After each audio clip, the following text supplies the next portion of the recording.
This false corporate culture has been superimposed over our daily lives. The public is literally under a trance. We have to somehow reach out to them and break them out of this trance. And as the globalists destroy our standard of living and bring in their police state, a lot of people are beginning to wake up and realize that what they've been told all their lives was a lie. But it's essential that we, the people, are there to reach out to our fellow Americans and our fellow human beings and show them the truth. But the scientific dictatorship needs more than just a secret police network to carry out their plan. Citizen spies at every level of society have been recruited to keep their eyes and ears focused on everything their neighbors and co-workers are doing and saying. More than 50,000 private sector executives have been recruited by FEMA to secretly serve as deputy FBI informants under the InfraGard program. Now there are more than 75,000 preachers serving FEMA in the clergy response teams. Internal FEMA documents reveal that the majority of America's pastors now serve as agents of the shadow government. They are even instructed on how and what to preach. And as KSLA News 12 Jeff Farrell discovered, the clergy would help the government with potentially their biggest problem, us. From my cold, dead hand. Charlton Heston's famous declaration captures a truly American value, the overarching desire to protect our freedoms. But gun confiscation is exactly what happened during the state of emergency following Hurricane Katrina in New Orleans. U.S. troops also arrived, something far easier to do even now thanks to last year's elimination of the 1878 Posse Comitatus Act. That forbid U.S. troops from policing on American soil. If martial law were enacted here at home, public fears and quelling dissent would be critical. And that's exactly what the clergy response team, as it's called, helped accomplish in New Orleans. Jeff, the primary thing that we say to anybody is let's cooperate and get this thing over with, and then we'll settle the differences once the crisis is over. Such clergy response teams would walk a tightrope between the needs of the government versus the wishes of the public. In a lot of cases, these clergy would already be known in the neighborhoods in which they're helping to defuse that situation. For the clergy, one of the biggest tools that they will have in helping calm the public down or obey the law is the Bible itself, specifically Romans 13. Because the government is established by the Lord, you know, and that's what we believe in the Christian faith. That's what's stated in the Scripture. They prepare their flocks like sheep to the slaughter for gun confiscation, forced inoculation, and they tell them that it is a blessing to have their families broken up and put into FEMA camps. Irland, Frankreich, Portugal, Spanien, die Schweiz, Liechtenstein, Luxembourg, Polen, Romania. Adolf Hitler bragged that his most powerful domestic tool, used by the Nazis to control the people, was the servile clergy. And his favorite Bible verse was Romans 13, render unto Caesar. Either you are with us or you are with the terrorists. The scam was launched as a simple bait and switch. The government recruited the public by telling them that they were needed in the fight against Al-Qaeda. But from day one, over 90% of their training and operations focus on demonizing, surveilling, and harassing anyone who stands against their takeover. The Department of Homeland Security calling on firefighters to take on a new role in the war on terror. The idea to be the eyes for the U.S. government when they're inside a home. Now, unlike police officers, firefighters don't need a warrant to go into private houses. And critics say that's where things get sticky. Cable company repairmen, truck drivers, maid services, and hundreds of other professions that go inside homes and businesses without warrants are now on the government's payroll as citizen snitch spies. But Big Brother doesn't stop there.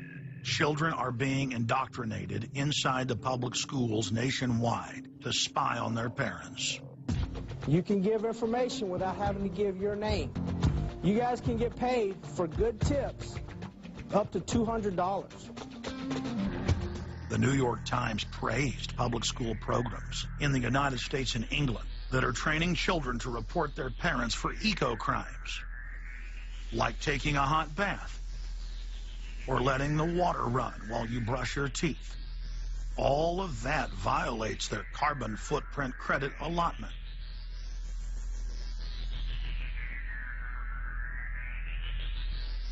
Check it out, check it out. And that's where we come in. We're the carbon cops and we're on the lookout for energy wasters. Our job is to get all Australian households to cut their carbon emissions. So Carbon Cops is a program that looked at energy use in a domestic sense. We went into people's houses and got them to reduce their energy use by 50%. Sadly, the Boy Scouts of America have now contracted with the Department of Homeland Security and are now training more than 20,000 Boy Scouts in anti-terror urban warfare mount training. The federal grants are very specific. The Scouts are trained to carry out seek and destroy missions against disgruntled veterans of the U.S. Armed Forces. Good evening, everyone. Homeland Security is enlisting some unlikely new recruits to fight terrorism and help with other emergencies. The Girl Scouts. Girl Scouts across the country and here in East Tennessee are now taking part. 9-year-old Elise Murphy has already earned a lot of Girl Scout patches.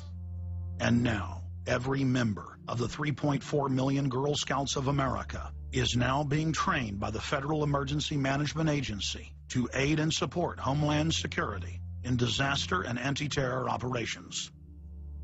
One of the things that if you talk to our generals, they are desperate for is a civilian counterpart to our military forces. Everybody somewhere between the ages of 18 and 25 will serve 3 months of basic training and understanding in a kind of civil defense. So is this compulsory then? Well, you have to, in a sense, it's a required of everybody, 18 to 25, 3 months, and at some point at that point you do it. Creating citizen armies in one way is, you know, it's disgusting, because what you do is you get young kids and you can mold their minds easily. And we saw them chanting and crying, and they'll follow any leader, whether it's in a black shirt, a brown shirt, a red shirt, whatever the shirt might be. Another branch of Homeland Security, the Corporation for National and Community Service, is setting up literally hundreds of other private uniformed youth groups. The White House has introduced legislation to establish forced national service for all Americans between the ages of 16 and 64.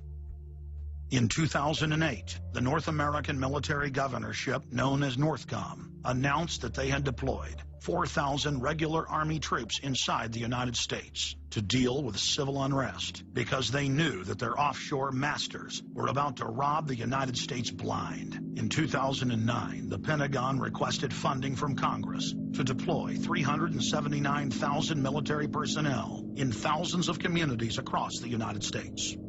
And now, legislation has been introduced in Congress to expand a system of FEMA concentration camps across the United States under the National Emergency Centers Act, H.R. 645. The Republic is hanging by a thread. The last vestiges of our free system of government are being swept away. You know, you got time to watch baseball, you got time to watch football, you got time to entertain yourself, but I think a knowledgeable public we're losing, and we've got to get people back on track to paying attention, because if you don't pay attention to your government and what they're doing, you're going to pay some dire consequences for it. Unless we become active and become influential in the power centers of society, there's nothing we can do about it. Just knowing about it is not enough. And as long as we are given at election time an option between the Republican candidate or the Democrat candidate, both of whom have been selected by members of the Council on Foreign Relations and both of whom have the same general policies, that's not going to change anything either. So the real issue is, so what? And the answer is we've got to recapture control of the power centers of society. The people have a decision to make. Our nation has been seized in the jaws of a global corporate takeover. The Republic is passing into history. We're losing our freedoms. And it's up to every man, woman, and child in the United States to decide whether we're going to be fooled by the slick propaganda of the social engineers or whether we're going to restore the Republic. The values expressed by our founding fathers in the Declaration of Independence and other documents are very important to these times, and it's now our